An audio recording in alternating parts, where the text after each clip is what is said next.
The first test of the winter training block is done and dusted. I ran Doncaster 10K with a goal of taking a chunk of time off my PB and seeing where my fitness was at after 8 weeks of easing into the Norwegian singles approach. If you need more information on the Norwegian singles approach training method, then go check out this video where I dive into a more thorough breakdown of the method itself. If you want to catch up with this training series so far, then there will be a linked playlist in the pinned comment on this video. Doncaster went really well. My previous 10K PB of 48.28 was pretty soft, so I felt like I could take quite a big chunk off of it and shoot for a 46.28, which would be a big improvement. My training through the spring and summer of 2025 had been really consistent. I'd been racing pretty well on the local trail circuit, and the 8 weeks of training leading up to Doncaster had been really good. This all pointed to a 2-minute improvement being doable, but it would probably still be a hard day out. Little did I know that once I got off the start line,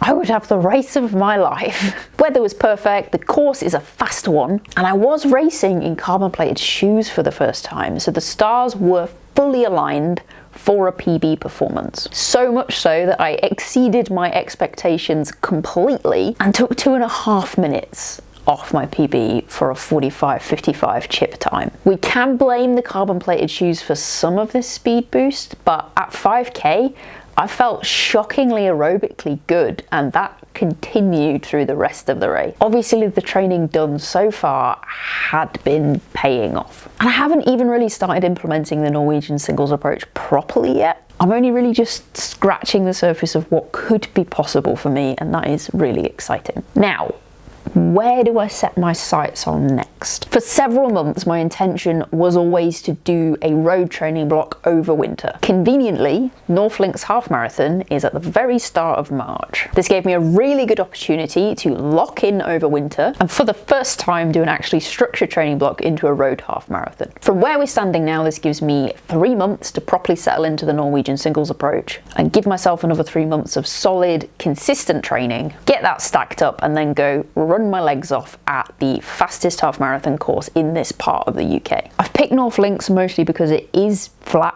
and it is pretty fast, and it's also a popular PB target race for a lot of runners in the local area, so there will be lots of people to run with who will be going after good times. The general depth of talent across the wider Yorkshire area is pretty deep when it comes to running, so you can typically be pretty confident that you'll have lots of people to run against if you're taking part in races that are within the Yorkshire area or within an easy travelling distance of the Yorkshire border. I'm also really not interested in adding too many additional travel logistics into the situation when I A, do not need to, and B, just want to focus on running as best I can. I'm absolutely nowhere near fast enough to need to worry about getting into big name races for the sake of visibility or YouTube clout or whatever. So all I really need is a course that is pretty flat and has a reasonably sized field of people for me to run with. Scunthorpe is super easy to get to from Sheffield, so we can just remove a ton of logistical stress and put much more focus into just making sure I'm physically and mentally ready for race day. So this is the main goal of the winter training block, but what kind of time should I be aiming for? Now, this will only be my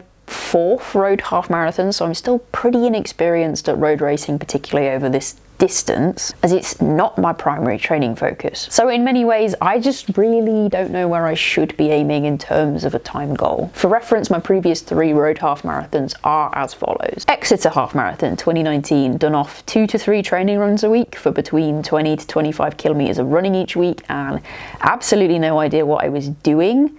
2:07. It is worth noting during this time period my main sport was parkour, so I was doing between 2 and 4 training sessions each week that contained a lot of plyometric work and rapid force production, but not much in the way of actual endurance training. Sheffield Half Marathon 2021, that's the race that got postponed because of COVID, and I did this during a training block for an ultramarathon that contained some just wildly inconsistent and erratic training because I still didn't really know what I was doing. 1:53.53. Freckleton Half Marathon 2024. This is a lightly undulating course on a fairly warm June day, and I did this off better and more consistent training. Still not really locked in though. I paced this race horribly, but I got my sub 150 target with a time of 1:49.18. None of these races had good training behind them. So as it stands, I'm not really sure where I stand. And as I have another 3 months of training to get done, the entire time goal could change completely, especially considering the additional 30 seconds I took off my time at Doncaster without meaning to. So I think the best path forward is to decide on a time that I definitely, absolutely want to get under, and then if the training block is going especially well, I can reevaluate a little later down the line. Based on how current training is going and what I was able to do at Doncaster 10K, I think that time goal should be 1:43. If I try to do this right now, I might possibly be able to get within spitting distance of it, but it would probably be the hardest physical thing I have ever done in my life, and I have willingly done 2 50-mile ultramarathons. With another 3 months of consistent training, 1:43 seems like it will still be difficult, but it will be achievable. At the moment, I feel like I just really don't have enough experience of road racing to be able to shoot for a really, really ambitious goal, because I just don't have a good sense of what my body's capable of doing on the flat.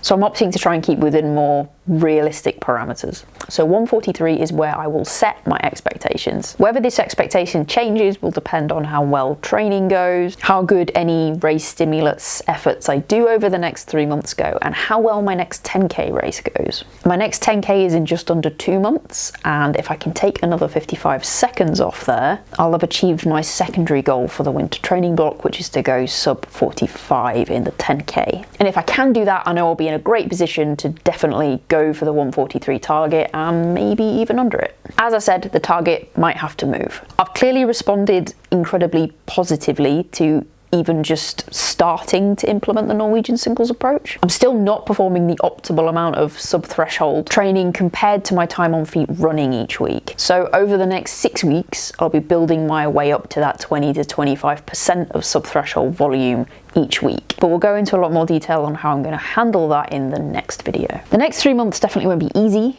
and I'm not expecting it to be. If I want to take an enormous chunk of time off my half marathon PB, I'm just going to have to put the work in. I'm going to have to keep the consistency there while steadily building up my capacity. But I am feeling really, really positive about all of this because I've been adjusting really, really well to the training method so far. I'm really excited to see what happens as I continue to build up the amount of sub-threshold I'm doing each week. Over the coming weeks, I'll be going into more detail on the individual aspects of my overall training plan. We'll take a look at my exact plan for building up the amount of sub-threshold volume I'm doing, my shoe rotation, my strength work, my nutrition, all that good stuff. And I'll endeavour to be as upfront as possible about how things are feeling, because I think we can assume that things aren't going to be completely smooth sailing.